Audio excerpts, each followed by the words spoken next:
नमस्कार. माझ्या यूट्यूब चॅनलमध्ये तुम्हा सर्वांचे खूप खूप स्वागत आहे. आजच्या व्हिडिओमध्ये आपण पाहणार आहोत पु ल देशपांडे यांचे गाठोड. अर्थात हे गाठोड आहे पत्रांचं आणि त्यातील काही निवडक पत्र आपण पाहणार आहोत. चला तर मग. मार्मिकच्या 4थ्या वाढदिवसानिमित्त मुख्य पाहुणे श्री पु ल देशपांडे यांनी पाठविलेले पत्ररूप आशीर्वाद. आयुष्यमान व्हा, यशस्वी व्हा.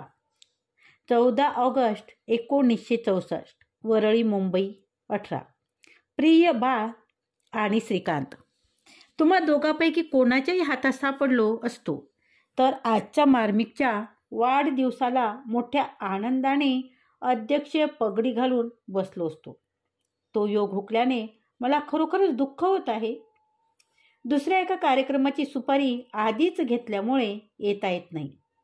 म्हणून ह्या वाढदिवसाच्या शुभ प्रसंगी तुम्हाला, मार्मिकला, श्री द पा खाबोटे आदी करून तुमच्या समस्त सहकारी मंडळींना आयुष्यमान व्हा, यशस्वी व्हा असा आशीर्वाद देतो. अध्यक्ष म्हणून जे 4 शब्द सांगितले असते ते पत्रातूनच सांगतो.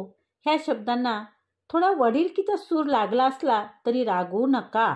तो सूर थोडासा अपरिहार्य आहे. कारण आजही तुम्ही दोघे जण माझ्या डोळ्यापुढे येता ते आपापली दप्तरे आणि अर्ध्या चड्ड्या सावरीत शाळेत येणारे 2 चुणचुणीत आणि काहीसे खट्याळ विद्यार्थी म्हणूनच. बाळने शाळेची हस्तलिखित मी सजवायची आणि श्रीकांतने व्हायोलिन वाजवून गॅदरिंगमध्ये टाळ्या मिळवायच्या. हे तुमचे पराक्रम तुमच्या चिमुकल्या वयात मी पाहिले आहेत. तुमचे पाय पाळण्यात कसे दिसत होते ते तुमचे वडील व मातोश्री सांगू शकतील. पण तुम्हा दोघांनी हात दाखवायला फार लहानपणी सुरुवात केली होती हे मी ठामपणे सांगू शकतो. शाळेतल्या हस्तलिखितासाठी काढलेल्या चित्राची रेषा देखील आजच्या तुमच्या चित्रातल्या रेषे इतकी जोरदार आणि वळणदार होती हे मला स्पष्टपणे आठवते. कुठल्याही कलेतला एक असे ना झरा मूळचाच खरा असावा लागतो तरच तो टिकतो. उदाहरणच द्यायचे तर मार्मिकमधून येणारे तीर्थस्वरूप दादांचे आत्मचरित्रच पहा. त्यांनी ऐन जवानीचे वेस ओलांडलेल्या कित्येक वर्ष लोटली, पण जन्माला येतानाच नसानसातून वाहणारा त्वेष आजही टिकून राहिला आहे. अशावेळी वयाचा हिशोब गणिताची मर्यादा सोडून करावा लागतो. अन्याय दिसला की तारुण्यातला हा तानाजी वार्धक्यात शेलार मामासारखा उठतो आणि स्वतःला उदयभानू म्हणवणारे ते चिमटीत चिरडण्याच्या लायकीचे का आहेत हे दाखवून देतो. आणि म्हणूनच वृत्तपत्र व्यवसायातच काय पण सर्वच प्रलोभनकाराचा सुळसुळाट झालेला ह्या अवकाळात हा प्रबोधनकार आजही निराळा उठून दिसतो. ती सदैव धगधगणारी छाती आणि तिचे स्पंदन व्यक्त करणारी प्रतिभा हे देणे ते येतानाच घेऊन आले आहेत. त्या प्रबोधनकारांचे नाव तुम्हाला लावायचे आहे आणि प्रामाणिक पत्रकाराची जात तुम्हाला सांगायची आहे. हे व्रत खडतर आहे. आपल्या हातून या व्रताचे पालन किती काटेकोरपणाने होत आहे याची आत्मपरीक्षण करण्याचा आजचा हा दिवस आहे.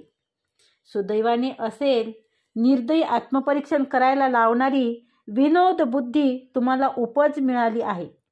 निर्मळ विनोद बुद्धी हे देवाच्या देण्यातली एक ठेवणीतली देण आहे. मत्सर, पूर्वग्रह, शुद्रता, वैयक्तिक हेवे दावे असल्या संकुचित आणि स्वतःलाच दुःखी करणाऱ्या भावनापासून ह्या देण्यामुळे माणूस दूर राहतो. आणि म्हणूनच निर्मळ विनोदाचा उपयोग जेव्हा शस्त्र म्हणून करायचा तेव्हा व्यक्तीचा द्वेष न राहता वृत्तीला दोष दाखवणे हे मुख्य कर्तव्य राहते. आणि जेव्हा व्यक्ती द्वेष नसतो तेव्हाच निर्भयता येते. तोंड चुकून पळावे लागत नाही किंवा स्वतःच्या शूद्र लिखाणाचे त्याहूनही दुबळे असे समर्थन करीत बसण्याची नामुष्की स्वीकारावी लागत नाही. सभ्यतेचा धर्म सोडून वर्म हुडकीत बसणे हे अत्यंत शूद्र मनाचे लक्षण आहे. इष्ट आणि स्पष्ट बोलण्याची अगर तशी व्यंगचित्रे काढून दोष दिग्दर्शन करण्याची प्रतिज्ञा करणाऱ्याला इष्टाची ओळख हवी आणि स्पष्टपणाची पण. सभ्य सीमारेषा कुठली, त्याचे तारतम्य हवे. घाव असा हवा की मरता मरता मारणाऱ्याचा हात अभिनंदनासाठी धरावा. शेतातली काटे काढताना धान्याचे धाटे मोडणारे नाहीत याची खबरदारी घ्यावी लागते. व्यंगचित्रकाराला अव्यंगाचे स्वरूप नीट पारखता आले पाहिजे. व्यंगचित्राने प्रथम हसवले पाहिजे. थट्टेमागे आकस आला, विनोदात कुचाळी आली की ते व्यंगचित्र निर्मळ पाण्यात रंग न कालवता गटांगर गंगेच्या पाण्याने काढण्याची घाण येते. उत्साहाच्या आणि गंमत करण्याच्या किंवा एखाद्या व्यक्तीच्या हीनपणावर आवेशाने तुटून पडण्याच्या भरात आपण सर्वांच्या हातून मर्यादेचे उल्लंघन होते. विनोदाच्या भरात मी स्वतः देखील काही व्यक्तीवर ओरखडे काढण्याची जाणीव मला स्वतःला त्रास देत असते. सुदैवाने तुमच्यावर डोळा ठेवायला दादा आहेत. त्यांच्या स्वतःच्या हातून लेखनात मर्यादाचे जे उल्लंघन झाले असेल ते तुम्हाला खिलाडूपणाने सांगण्याचे ध्येय त्यांना आहे. तुमचे भाग्य म्हणून तुम्हाला साक्षात जन्मदाताच म्हणून लाभला. पण गुरु जितका समर्थ तितकी शिष्याची जबाबदारी अधिक. दुर्दैवाने काळ मोठा कठीण आला आहे. संवेदनशील मन असणे हे पाप ठरत आहे. प्रत्येक आघाडीवर हार खावी लागत आहे. सत्ताधीशांच्या आणि मताधीशांच्या बकासुरी भुकेपुढे प्रजा हैराण झाली आहे. निर्बुद्धीचा मुजुरीपेक्षाही बुद्धिमत्तांची लाचारी पाहून विलक्षण उदासीनता येत आहे. सदाचार देखील समित्या बनवून करायची पाळी येत आहे. पत्रकार आणि चित्रकार म्हणून तुमच्या साऱ्या शक्तींना आव्हान देणारा हा काळ आहे. दुर्दैवाने हे आव्हान स्वीकारणारी माणसं आजकाल फार थोडी आढळतात. अशी वेळ समाजातल्या दंभावर कुंचल्याचे फटकारे ओढणारे तुमच्यासारखे लवांकुश पाहिजे. हे उदंड वाटते. मी सुरुवातीला सांगितलेल्या आपुलकीपोटी मला कदाचित 4 चौघापेक्षा अधिकच उदंड वाटत असेल.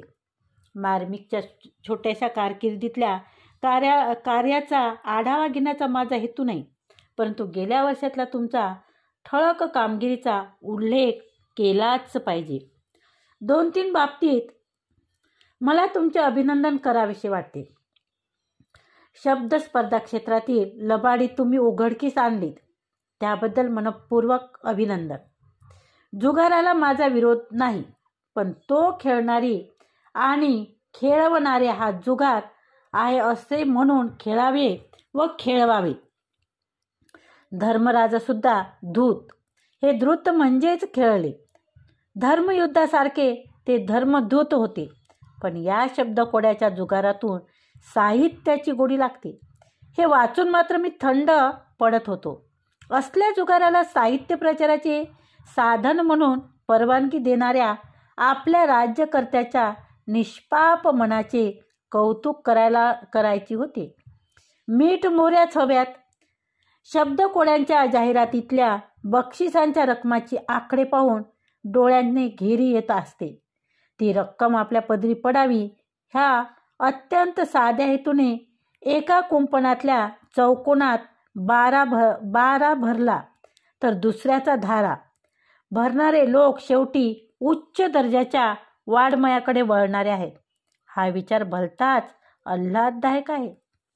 शब्दकोडे सोडून साहित्यसेवक हरिभाऊ आपटे होऊ पाहणारा माणूस म्हणजे कॉटन फीचरचे आकडे लावून गणिती जयंत नारळीकर होऊ पाहणाऱ्यालाच असला पाहिजे. मार्मिकमधले माझे दुसरे आवडते सदर म्हणजे सिनेप्रक्षार. वास्तविक सिनेमा हे तर नियतकालिकांचे डोंगर बालमूर्त आहे. त्यांच्याकडून मिळणाऱ्या जाहिरातीवर नियतकालिके बाळसे धरतात. त्या भूग गंधर्व नगरीतल्या यक्षयक्षणीया आणि त्यांच्या कुबेरांना प्रसन्न ठेवण्याची अहममिका लागलेली दिसते. मराठी भाषेत तर आता नवी विशेषणे निर्माण करण्याची वेळ आली आहे. महान शब्द केव्हा लहान झाला. कला महर्षी तर बाबुलनाथाच्या पायरीवरचे वैराग्य इतकीच आहे. अभिनयाचे सम्राट आणि सम्राज्ञी वृत्तपत्रीय स्तंभांना टेकून उभ्या आहेत. अशावेळी बोलपटातले कचकडे उघडे करून दाखवणे हे किती अव्यवहार्य धोरण, पण तुम्ही ते पाळले, त्याबद्दल मनपूर्वक अभिनंदन.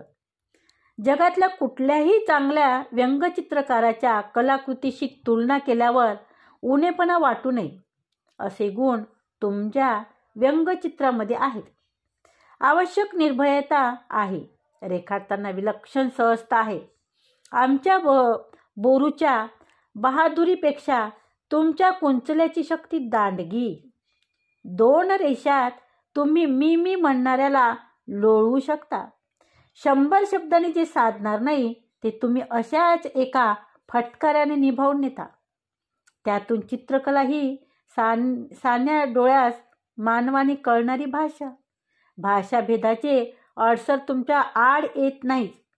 कुठल्याही स्तंभलेखापेक्षा तुमचे सामर्थ्य मोठे, पण सामर्थ्य जितके मोठे तितकेसे किती बेताने वापरावे याची जबाबदारीही मोठी. शिवाय मराठीतून असे हे सचित्र साप्ताहिक चालवायचे म्हणजे खर्चाची जबाबदारी मोठी.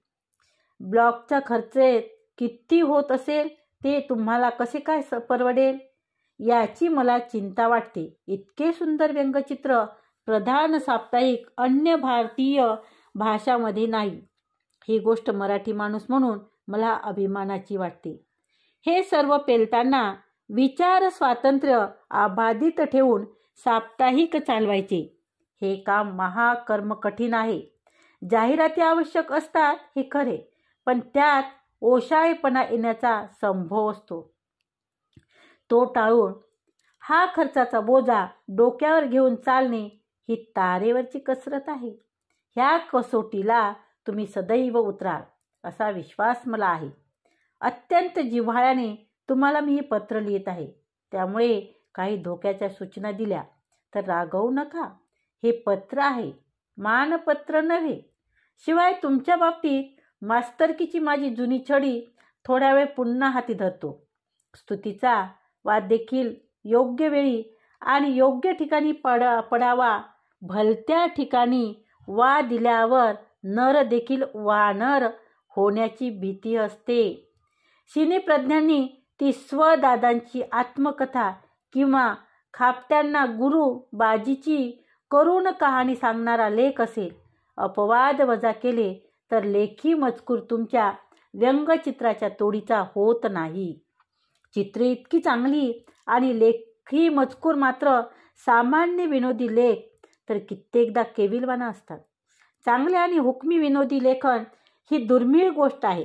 अशावेळी कैलासवासी दत्तू बांदेकरांची आठवण होते. माझ्या मते कैलासवासी दत्तू बांदेकर हे मराठी पत्रसृष्टीतील एक अद्वितीय असे विनोदी स्तंभलेखक. विनोदी लेखनाच्या दृष्टीने अधिक जोरदार खटपट हवी. दंबस्फोटाच्या वेळी तुमच्या संपादकीय विभागातल्या लेखनांना धार चढते, परंतु काही वेळा जिथे चापटीने भागेल तिथे तुम्ही एकदम दात पाडायला निघू नये. अलीकडेच कॉलेजातल्या टेवस्ट बुकातील धड्यासंबंधीचा लेख मला असाच भडकून लिहिल्यासारखा वाटला. तुमचा हेतू प्रामाणिक होता. यवनाच्या उंबरठ्यावरच्या पोरांना अगदी सिनेमातले हिरो अगर हिरोईन बनवणारे शिक्षण देऊ नये हे खरेच. तसे ते कॉलेजातून दिलेही जात नाही. खरे म्हणजे विद्यार्थ्यांनी काय व्हावे काय होऊ नये याची चिंता करण्यात आपले प्राध्यापक मंडळी वेळ फुकट घालवित नाहीत. गाईडे लिहिण्यात त्यांचे किती वेळ जातो याची तुम्हाला कल्पना नाही. इंटरला शेक्सपियरचे रोमिओ ज्युलियट ही असते. संस्कृत नाटकात शृंगार असतो. कातरवेळ ही मराठीतली एक अतिशय सुंदर कथा आहे. 16 वर्ष प्राप्त झाल्यावर पुत्राशी मित्रासारखे वागा असे शास्त्रवचन सांगते. पोराचे हिरो होऊ नयेत, पण त्यांचे मोरूक तरी का करावेत? तात्पर्य, तुमच्या व्यंगचित्राच्या सोयीसाठी नाक ओढताना उगीच गळा आवळला जाणार नाही याची खबरदारी घ्यावी. उत्साहाच्या भरात तारतम्य सुटू नये. विनोदी लेखक चित्रकाराचे तर अजिबातच सुटू नये. लोक तारतम्य सोडतात, तेथे विनोदी लेखकाचे काम सुरू होते. थोडक्यात म्हणजे गुळगुळीत करा, रक्त न काढता. ज्याची झाली त्याला देखील आपण स्वच्छ झालो असे वाटले पाहिजे. तुम्हाला उत्तरोत्तर यश मिळो आणि त्या वाढत्या यशाबरोबर अहंकाराचा वारा न लागो. पाडसा माझ्या विष्णुदासा नामदेवा. या प्रसंगी श्री द पा खाबटे यांचे व तुमच्या सर्व सहकाऱ्यांचे मनपूर्वक अभिनंदन. तुमच्या यशात तुमच्या मातापित्रांच्या आशीर्वादा इतकाच त्यांच्या सहकार्याचाही वाटा आहे. वडिलांच्या तेजस्वी लेखनाची परंपरा चालू ठेवा आणि व्यंगचित्र साप्ताहिकांचे राम लक्ष्मण होऊन दृष्टांचे निर्दाळण करून सृष्टांच्या सदिच्छांचे मानकरी व्हा. असा आशीर्वाद केवळ वयाच्या वडिलकीचा आधार घेऊन देतो.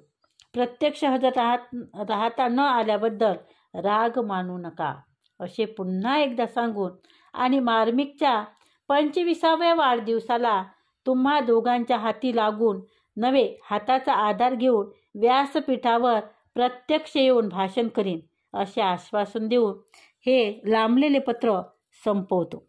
तुमचा पु ल देशपांडे. मित्रांनो, आजचे हे पत्र कसे वाटले ते प्रतिक्रिया देऊन नक्की कळवा.